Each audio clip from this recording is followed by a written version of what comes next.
Welcome to simply Satya's kitchen. గుడిలో అయినా ఇంట్లో అయినా దేవుడికి నివేదించే ప్రసాదాల్లో పులిహోర ప్రత్యేకమైనది. ఇవాళ ఆ ప్రసాదం మీ గురించి. దీనికి ముందుగా చింతపండు నానబెట్టి పెట్టుకోండి. ఇప్పుడు 2 గ్లాసుల బియ్యం చక్కగా కడిగి 3 గ్లాసుల నీళ్లు పోసి రైస్ కుక్కర్లో ఆన్ చేసి పెట్టండి.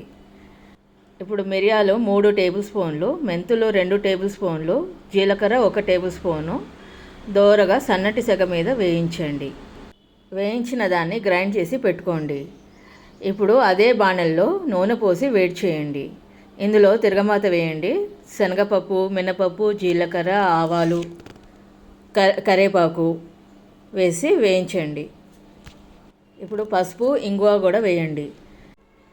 ఇప్పుడు తిరగమాత తీసి పక్కకు పెట్టుకోండి. ఇప్పుడు ఒక గిన్నెలో చింతపండు గుజ్జుని రసం తీయండి.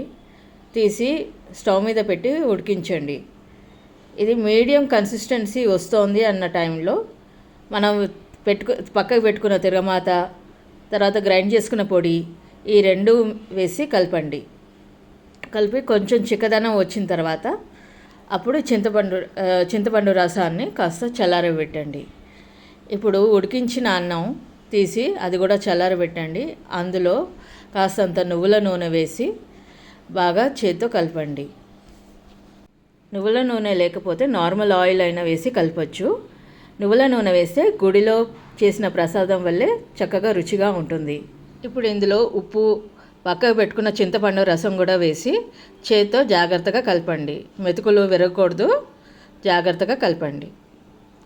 నేతిలో వేయించిన జీడిపప్పును తీసుకొచ్చి పులిహోరలో కలపండి. ఇప్పుడు మన ప్రసాదం తయారైపోయింది.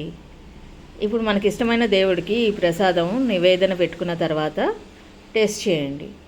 టేస్ట్ మీకు నచ్చినట్టయితే లైక్ చేసి నా ఛానల్కి సబ్స్క్రైబ్ చేయండి. Thank you for watching.